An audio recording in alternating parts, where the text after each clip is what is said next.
Goeienaand. Kom, ons gaan vanaand voort. Dit is ons laaste een vanaand. En ek hoop dit gaan vir ons 'n bepaalde insig gee oor 'n tema wat in die Nuwe Testament en die Ou Testament sterk na vore kom. Nou, ons het met die eerste sessie gepraat oor die voorwaardes van verstaan. Dit gaan oor die soort teks, die afstand in tyd, die kulturele afstand, die geografiese afstand, die afstand in taal, en dit het ons geëindig maar dat dit gegaan in die nuwe Christendom oor 'n lerende geloof, want hulle het aangesluit by die Ou Testament, en die Ou Testament was lerende geloof. Dink maar aan Deuteronomium 6, nee, die Here ons God is die enigste Here, leer dit, die kinders moet dit op hulle hande hê, hulle voorhoofde.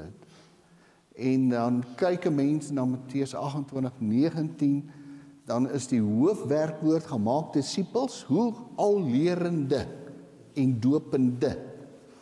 So dit was 'n lerende geloof.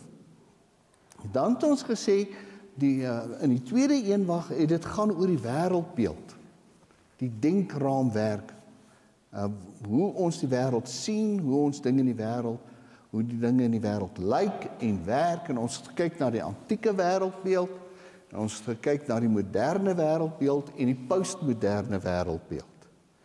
In die derde sessie het ons oor die eer en skaamte kultuur gewerk, waar eer die status, respek of reputasie wat die persoon in die oë van die gemeenskap gehad het.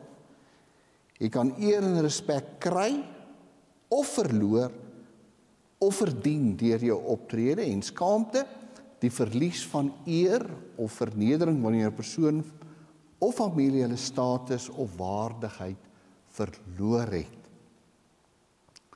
En vanaand is ons hier by die familie in die Mediterrane wêreld. Was 'n patriargale wêreld. En wat beteken daardie patriargaal? Patriarg is die vaderlike leier. Die Romeine het die pater familia, wat maar presies dieselfde tipe ding is, die vaderlike figuur. Patriargaal, 'n stelsel waar vaders die oorheersende gesag het. So die patriargale huishouding verwys na 'n sosiale en gesinsstruktuur waarin die manlike hoof die dominante gesag het oor die ander lede van die huis, insluitend sy vrou, kinders, slawe en ander afhanklikes. In hierdie struktuur was algemeen in die antieke wêreld, insluitend Joodse, Griekse en Romeinse kulture, veral in die tyd van die Nuwe Testament. Nou, wat was die kenmerke van die patriargale huishouding?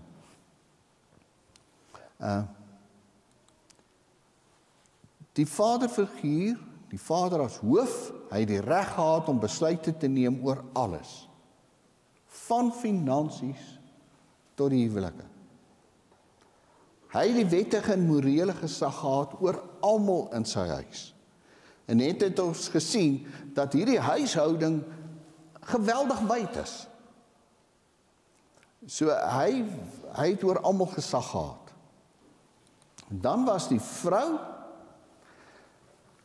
sy het geen burgerskap of regte gehad nie. Die huwelik was gereël. Dit, Prof. Jan van der Walt het op 'n kol vir ons gesê, nou is hierdie pa, hy sien sy seun word nou hier 10, 11 jaar oud. Nou gaan hy na sy buurman, en hy sê vir sy buurman, ek sien jou dogter is nou so 6, 7 jaar oud. Kom ons beplan nou die huwelik vir hulle. En dan beplan hulle wanneer die huwelik sal plaasvind, sê nou maar as die dogter nou 12 jaar oud is en die seun 18, en dan trou hulle. So dit is 'n gemeenskap, dit is hierdie families wat getrou het. Maar dit het weer sy bepaalde implikasies vir egskeiding gehad. Want hulle het met mekaar ooreengekom, kontrak gemaak en so meer. En as daar egskeiding sou kom, het dit geweldige implikasies gehad. So die regte vrou is ook nie 'n betroubare getuie nie. Daarom was dit baie moeilik, want net vrouens was daar by die opstanding en by die graf betrokke. Nee, hulle was net by die graf betrokke. Hulle het gepraat oor die opstanding. Nou, 'n vrou is nie 'n betroubare getuie nie, en daar was nie mans wat getuies was nie. So dit het 'n bepaalde probleem geskep. So die vrou se posisie was, sy was ondergeskik en onder beheer van hul mans of paas. Hulle rolle was meestal binne in die huis. Kinders grootmaak, kos maak en huishouding bestuur. Die kinders, seuns was belangrik vir die voortsetting van die familie en om erfenis te ontvang. Die oudste seun het dikwels 'n dubbele deel van die erfenis ontvang. Nou hierdie groot woord primogenituur is iets wat daar in Deuteronomium 21 vers 17 staan. Dis die Ou Testament het algemeen dat die eersgebore seun 'n dubbele deel van die erfenis ontvang. Dit het ook die gesagsorde binne die familie en samelewing bepaal. Hy was verantwoordelik vir die gesin en gesorg dat die naam van die vader in ere gehou word. Nou kan julle dadelik sien hierdie verlore seun, die oudste seun. Hoekom was hy so woedend vir sy broer gewees? Want hy was verantwoordelik vir die instandhouding en hierdie seun het sy pa absoluut in skaamte gedompel. Nou, dan was dit so, die kinders en erfreg, die ekonomiese en sosiale eenheid, hierdie patriargale huishouding was die ekonomiese en sosiale eenheid. Die huis het nie net uit die kernfamilie bestaan nie, maar ook slawe, werkers, kliënte en selfs vriende of weduwees wat onder die beskerming van die huishoof was. Nou die kliënte is nou weer 'n hele ander interessante onderwerp, want die hele verhouding tussen in die Romeinse Ryk en tussen die mense was 'n kliënte-weldoenersverhouding. En die Romeine het hiervolgens geregeer. Maar kan julle sien, die kernfamilie was 'n uitgebreide familie. Dit kon tot 100 mense insluit. So die patriargale huishouding was ook 'n produksie-eenheid. Eiendom, arbeid en inkomste was sentraal bestuur deur die manlike hoof.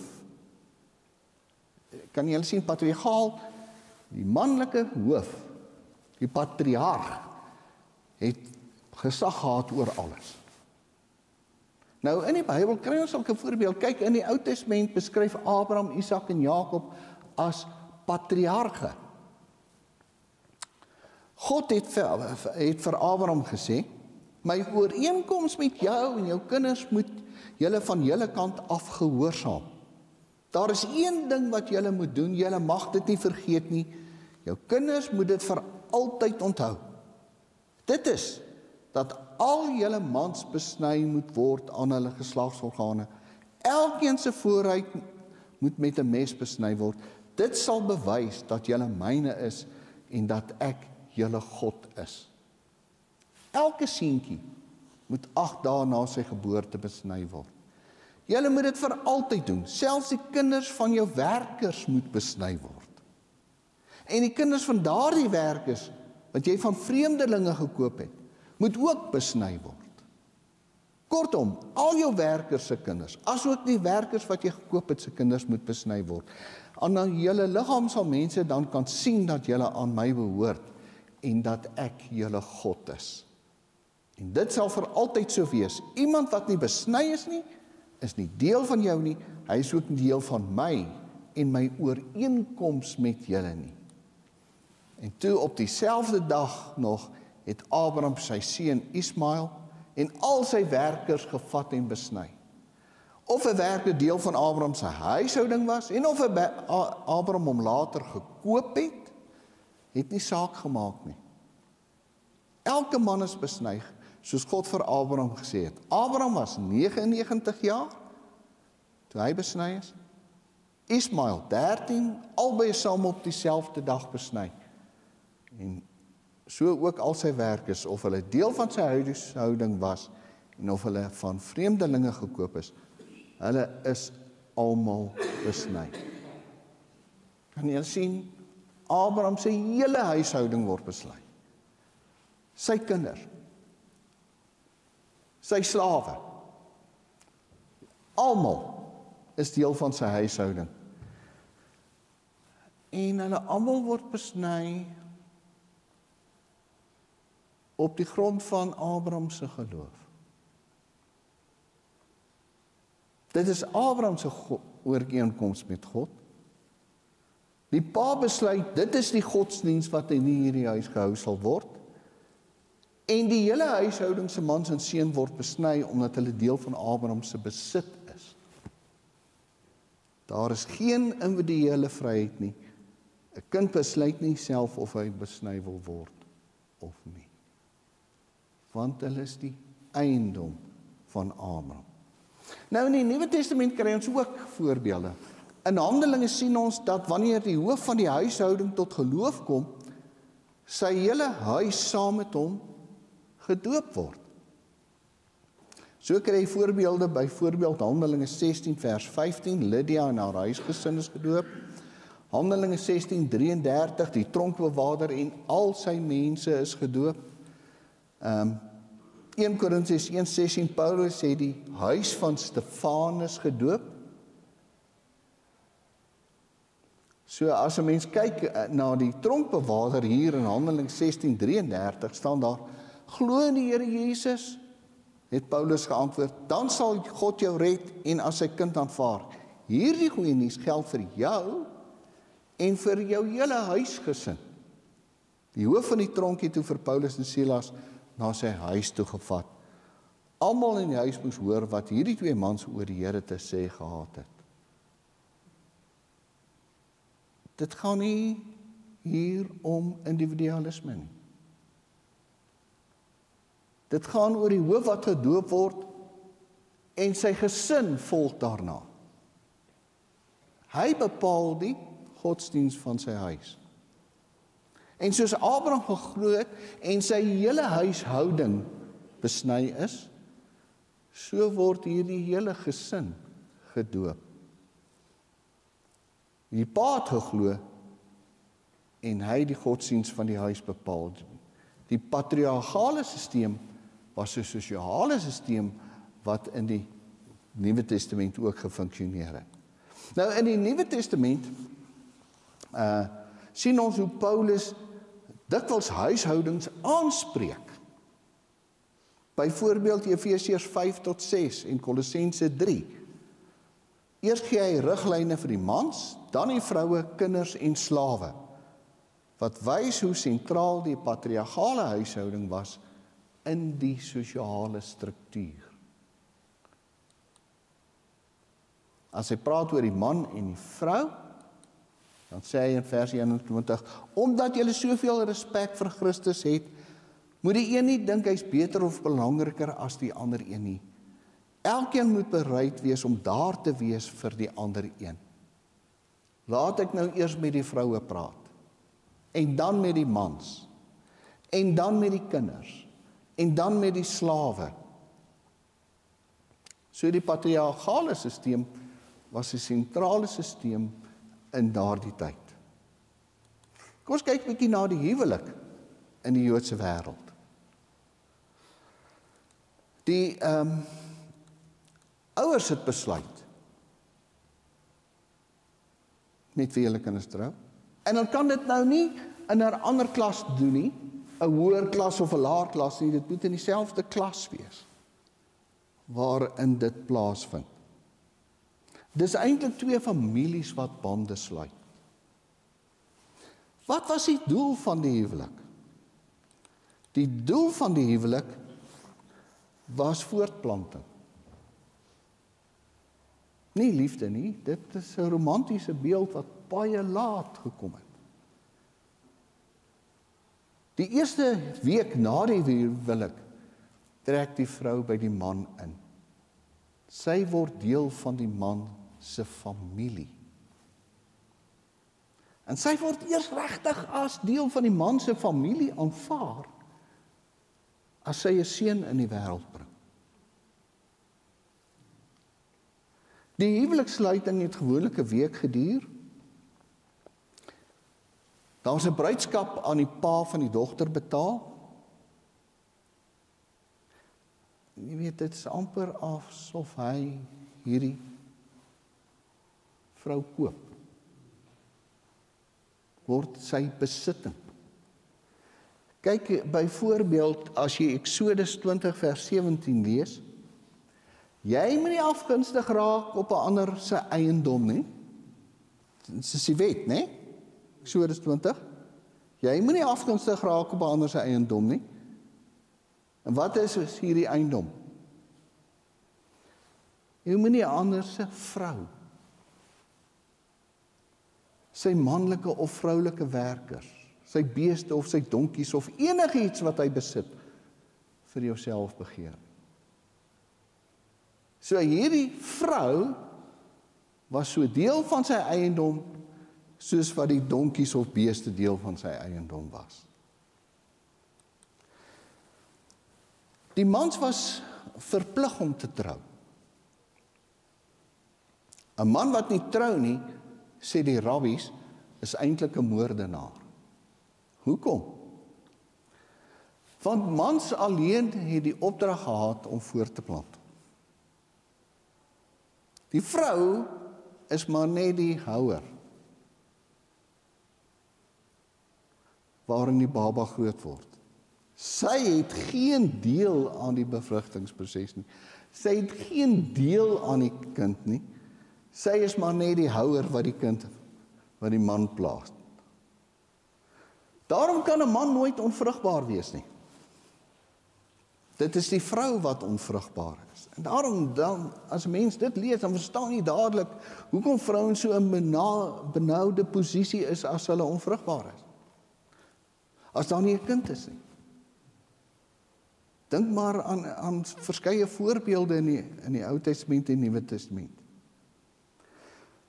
Want 'n man kan nooit onvrugbaar wees nie. Die vrou is die onvrugbare een. Net die man is die beelddraer van God, want die vrou is uit die rib gemaak. Die vrou moet 'n maagd wees. Was geweldig belangrik. En daarom het die ma's die dogters so opgepas. As sy byvoorbeeld markplein toe se stap, dan die ma saam met haar gestap, want sy moet hulle weghou van die mans. Die rabbies het sê, mans kan nie hulle hande van vrouens afhou nie. Die vrou se posisie was moeilik. Sy was die man se besitting. Die vrou mag nie ongesluierd in die openbaar loop nie, want sy moet gesluierd wees, want dan bewys dit sy staan onder die gesag van die man. As hulle gaan aanbid, het die vrouens heel agter in die sinagoge gesit. Hulle mag nie voor saam met die man sit nie. In die tempel weet ons, die vrou het 'n aparte voorhof gehad, daar was sterk apartheid. Vrouens daar, mans hier. So, die vrouens het maar moeilik gehad. Egskeiding was 'n man se voorreg. 'n Vrou kon nie skei. Dis die man wat geskei het. 'n Vrou gaan kla by 'n rabbi dat haar man haar mishandel. En die rabbi se antwoord was, onthou, haar man kan maak met haar net wat hy wil, sy is sy eiendom, hy het haar gekoop. Die man kon skei van sy vrou, As sy vrou na 10 jaar nie kinders het nie, dan kon hy van haar skei. As hy iets onreins aan sy vrou gevind het, dan kon hy skei. En egskeiding was maklik. Jy moet net in die teenwoordigheid van 2 mans sê, jy skei van haar, en dan moet sy sorg dat sy die aand uit sy huis uit is. Waarheen gaan sy?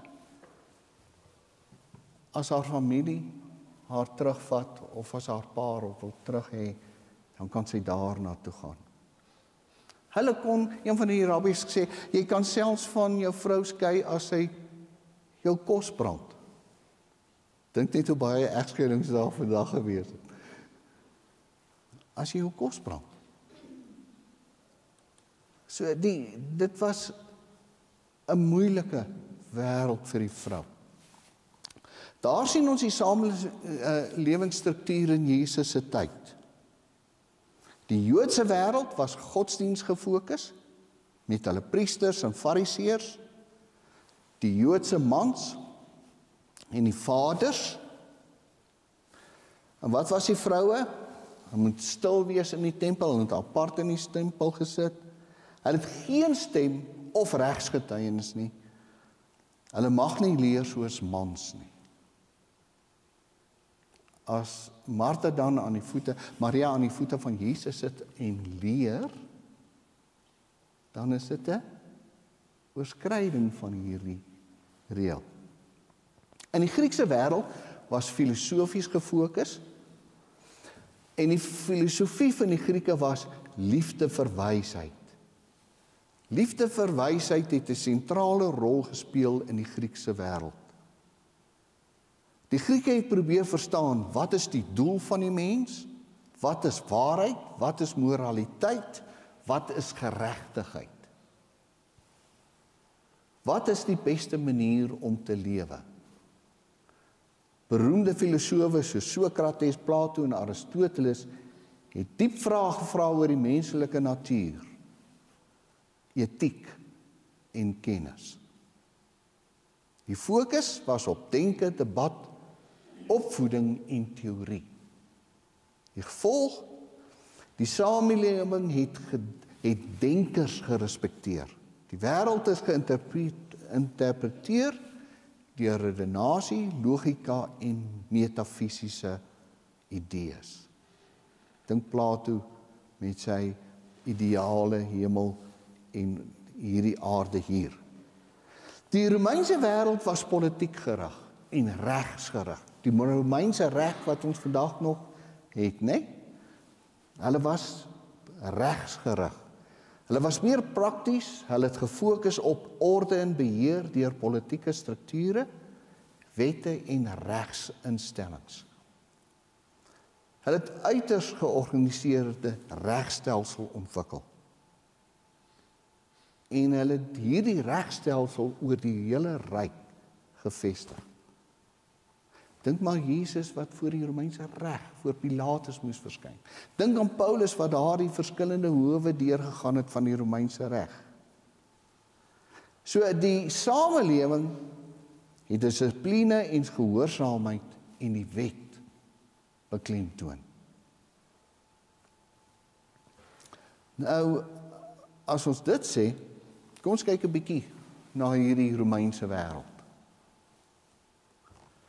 Die pater familias, die familiehoof, die absolute gesag van die man oor sy hele gesin en eiendom.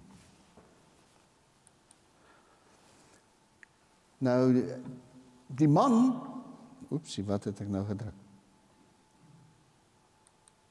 Die man was lewenslank hoof van die familie. Die oudste manlike afstammeling was altyd die baas. Die wet het dit so bepaal. 'n Man kon nie trou sonder sy pa se toestemming nie. En die hele familie het hulle hele lewe lank onder sy gesag gestaan. Kinders het geen regte nie. Hulle kon nie grond besit sonder hulle pa se toestemming nie.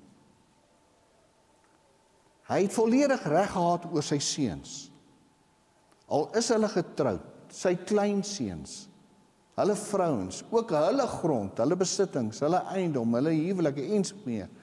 As 'n pa nie van sy skoondogter gehou het nie, het hy hof toe gegaan en dan het hy die huwelik ontbind. Maak nie saak hoe sy seun oor die saak gevoel het nie. Huwelike was soos die Jode gereël. En die doel van die huwelik was om kinders in die wêreld te bring. Dis al. Nie liefde nie. En die troue ouderdom was baie vroeg. Die Romeinse meisies 12 tot 16 jaar, die mans bietjie ouer. Keiser Augustus het toe Jesus in sy tyd gebore is, het 'n wet gemaak dat niemand onder die ouderdom onder 12 mag trou. So daar was huwelike onder 12 jaar. Dan het ons die keiserlike gesag, mag sentreer rondom die keiser, politieke gesag van gewone burgers was heeltemal beperk. En die klassestelsel, die elite en die plebs. Nee, die vroue, die slawe, almal het verskillende regte gehad, maar hulle was van die laer stand. Die Romeinse reg beperk vroue se regte, bevestig die patriargale rolle. Burgerskap, slegs mans met volle burgerskap. Vroue is uitgesluit van stem en ampte. Die reg as beheer, wet dien as meganisme om sosiale orde en gesag te handhaaf. Daar sterk ooreenkomste tussen die Joodse en die Romeinse saak. Was voortplanting. Kinders is die pa se besitting. Die pa kan besluit of hy hierdie kind wil hê of nie. Na geboorte, daar's Latynse briewe wat vertel van 2 jong manne wat militêre diens moes gaan doen. En hulle vrouens het verwag. En die een brief het die ouetjie geskryf: as dit 'n dogter is, gooi haar op die ashoop. As dit 'n seun is, laat hom lewe.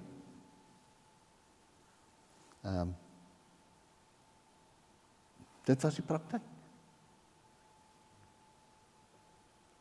En die Romeinse wet het dit gehandhaaf.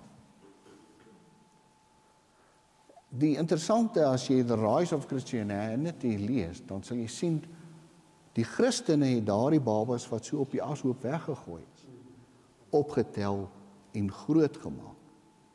En daardie kinders het Christene geword en hulle kinders het Christene geword. Die Christelike geloof het langs hierdie weg sterk gegroei. So jy kon in die Romeinse ryk ook jou kinders as slawe verkoop.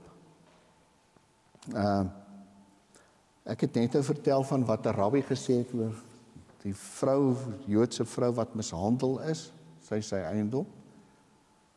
Hier's weer van 'n vrou, 'n Romeinse vrou wat by die regter gaan kla het. En nie die Franse vrou nie. Die man is voor die regbank gebring want hy het sy vrou doodgemaak. Toe vra die regter haar, hoekom het jy haar doodgemaak? Sy was dronk en sy het 'n lawaai gemaak.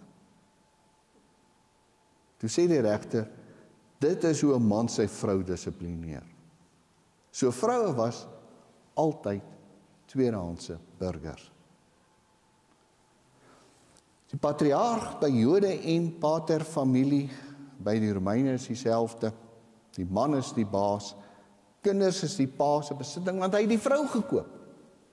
Daarmee het hy saam met die kinders gekoop. En egskeiding is manlik. Nou, teen hierdie agtergrond, watter verskil het Jesus gemaak?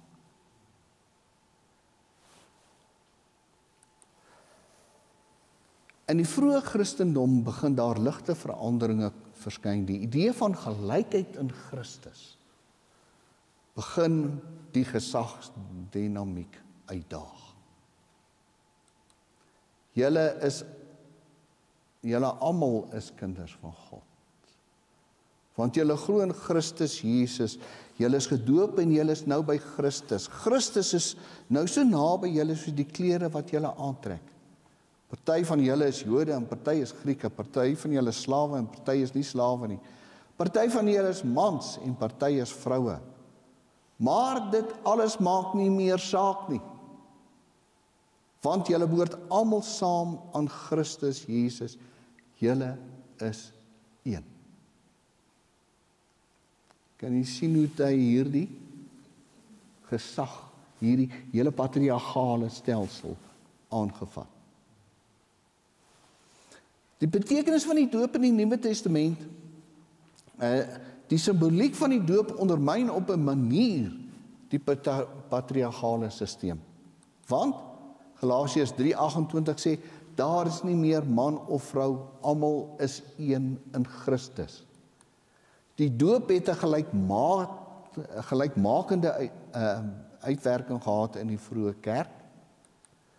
Bekering en geloof in Christus, afwassing van sondes en deel van die nuwe gemeenskap van gelowiges het 'n ander struktuur begin na vore bring. Natuurlik het dit konflik en spanning veroorsaak.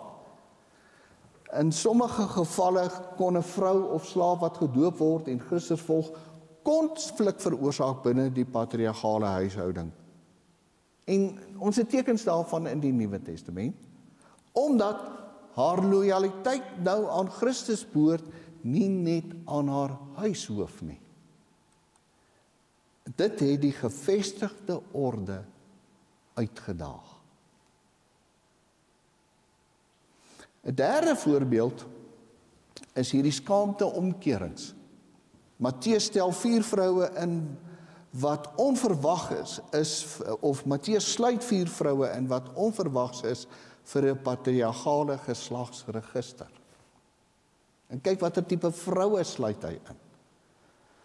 Tamar, 'n prostituut. Nee? Bloedskande en skandaal, voorouder van Juda se lyn. Rahab, prostituut van Jerigo, onrein, nie Israeliet, word deel van God se volk. Rut, Moabitiese weduwee, uitheemse herkoms, voorouder van Dawid. Batseba, owerspelige verhouding met Dawid. En 'n kind wat uit so 'n ding kom, is totaal afgeskryf. Sou nooit sy status kon verander nie. Is laagste van die laagste klas. Die skande oor haar swangerskap, sy is die moeder van Salomo. So geslagsregisters was om grense te trek met wie jy kontak mag hê en nie kontak mag hê nie. Wie behoort tot jou sosiale stand en wie nie. Dit was sosiale kaarte,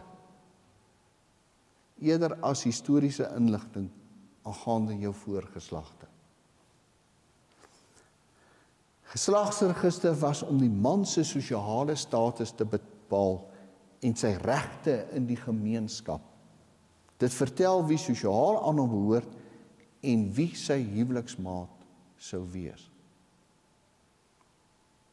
Hier is vroulike laastaatsmense in die geslagsregister, buiteegtelik wat altyd hulle laastaatus sou behou. Hierdie vroue was buite Joods of het ongewoon of skandalige stories gehad, volgens sosiale norme.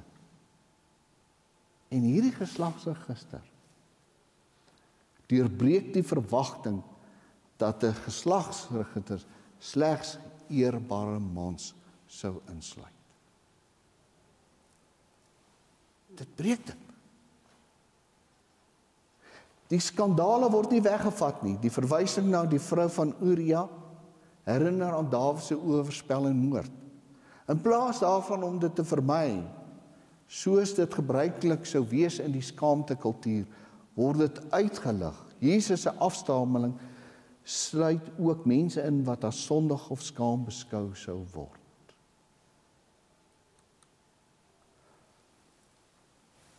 Kom ons kyk na die kindertjies. Wat beteken dit om nederig te wees? Sien, as ons nou baie keer die skrif lees, dan sê ons, hierdie kindertjies wat Jesus nader roep. Dis 'n projeksie, kyk hierdie onskuld van 'n kind, hierdie sagmoedigheid van 'n kind, hierdie eerlikheid van 'n kind. Jesus roep die kinders nader.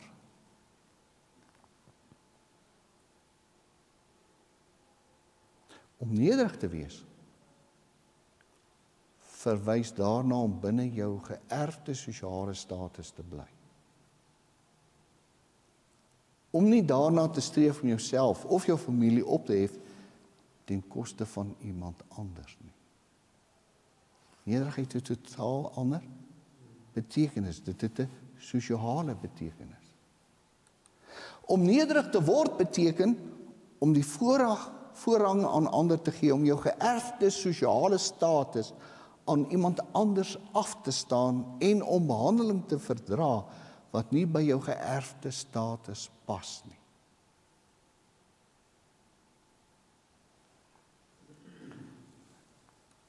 In Matteus 18 vers 1 tot 5 stry die disippels onder mekaar, wie is die belangrikste mens oor wie God regeer? God wat in die hemel is. Jesus het 'n kindjie geroep om nader te kom en hy het die kindjie voor hulle laat staan. Jesus het vir die disipel gesê, ek sê vir julle, dit is seker.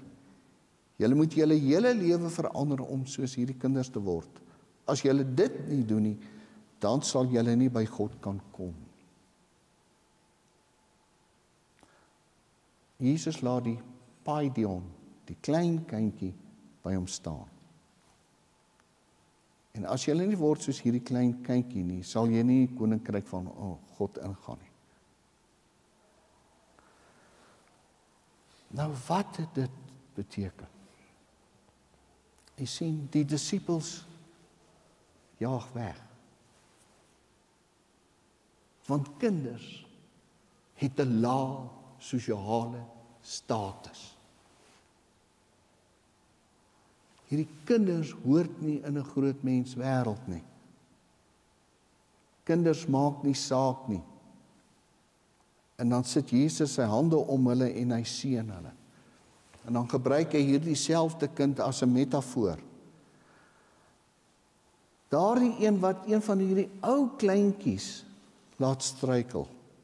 En die een ou kleintjies verwys na die low-born persons. Hierdie lae sosiale status mense wat Jesus volg. Hierdie prostituie, hierdie ander lae status vroue.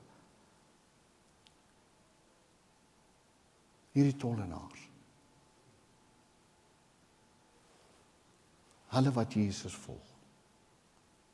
Jesus deurbreek die stereotype dat net groot mense saak maak.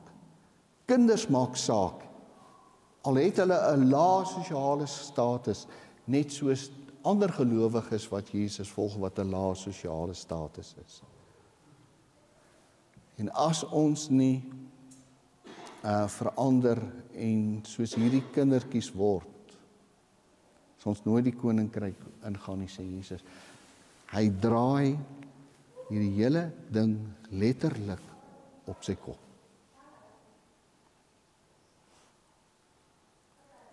Ons kyk, die posisie van die vrou in die huwelik is verander. Daar's 'n gelyke waardigheid binne die huwelik. Het julle nie gelees dat die Skepper hulle van die begin af man en vrou gemaak het? Wat God saamgevoeg het, mag 'n mens nie skei nie. Jesus verwys na Genesis 1, waar man en vrou albei as beelddraers van God geskep is. Hy herstel die oorspronklike bedoeling van die huwelik as 'n vennootskap van gelykes. en nie hiërargie nie. Hulle is gelyk. Dit konfronteer die Joodse praktyk waar mans maklik van hulle vroue kon skei. Teenoor egskeiding beskerm hy die vroue. Moses het julle toegelaat om van julle vrouens te skei omdat julle harte hard was, maar van begin af was dit nie so nie. In Jesus se tyd kon 'n man sy vrou om bykans enige rede skei. As hy net die kos brand. Hy sê nie, 'n man en vrou word een. Dis 'n bloedverwantskap. Eerder as 'n wettige een. Moses het vanweë die hardheid van julle harte dit toegelaat, maar dit is 'n bloedverwantskap. Soos 'n verwantskap tussen ouers en kind. 'n Verbloedverwantskap is die verhouding tussen die man en die vrou wat God saamgevoeg het.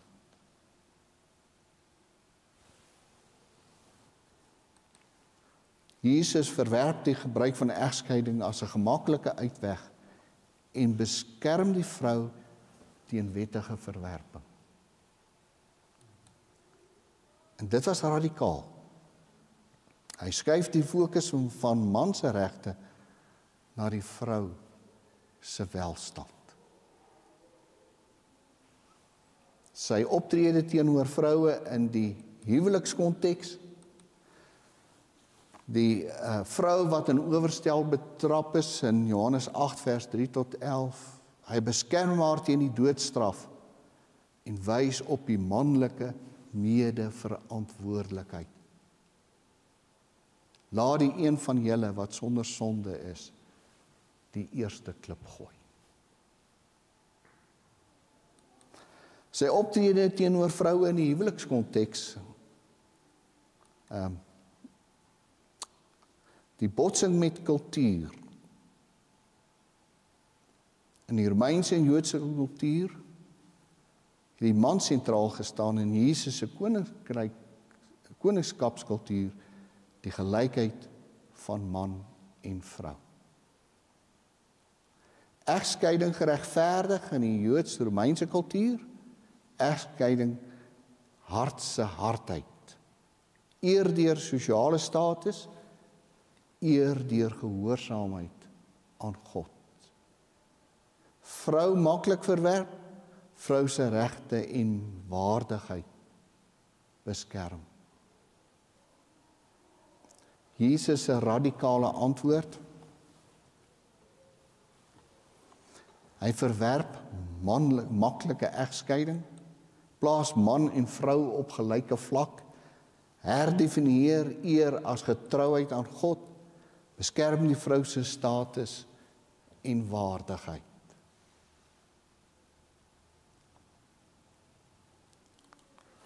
Goed, 'n man, dit was 'n man's world, nee. Absoluut. Maar hy word in sy kern aangevat. Jesus bring 'n radikale omkeer van waardes en verhoudinge. Die vraag is, handhaaf ons kultuurwaardes of koninkrykswaardes?